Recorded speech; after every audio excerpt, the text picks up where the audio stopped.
Hi everyone, this is Jared Education na kung saan nandito si Jared para magbigay ng edukasyon.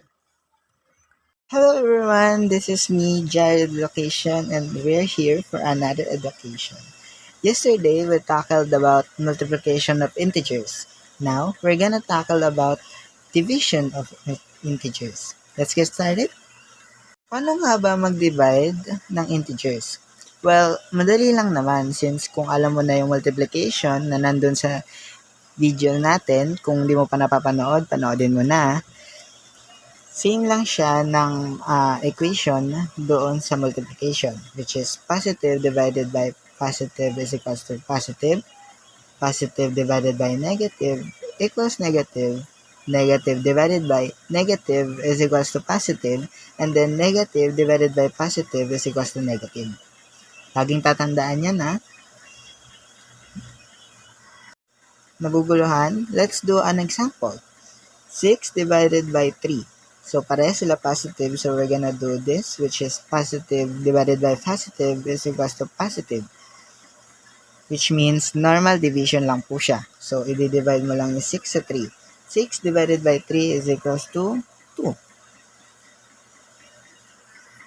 Another example is 24 divided by 4, which is mapunta dito sa positive divided by negative, which equivalent to negative.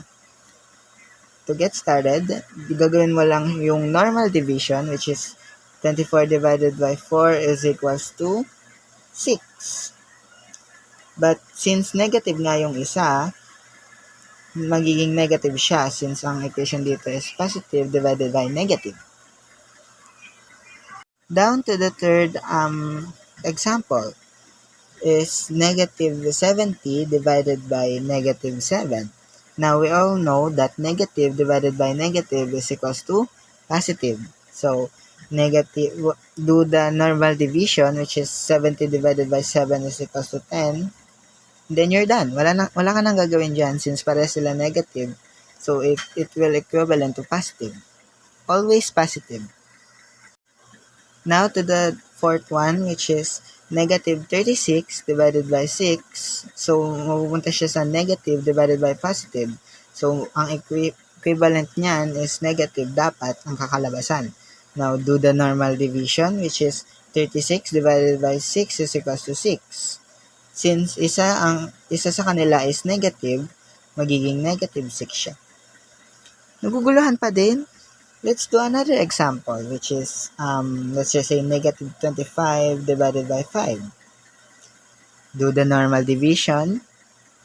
25 divided by 5 is equals to 5. Now, since may isang negative sa kanila, negative 5 ang kakalabasan yan. Now, always think that when one negative is on the problem, laging negative ang kakalabasan yan.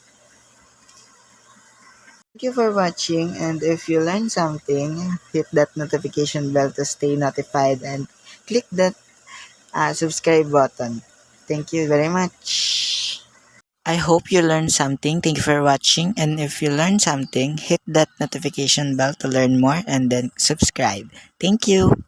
Thanks for watching. Please subscribe.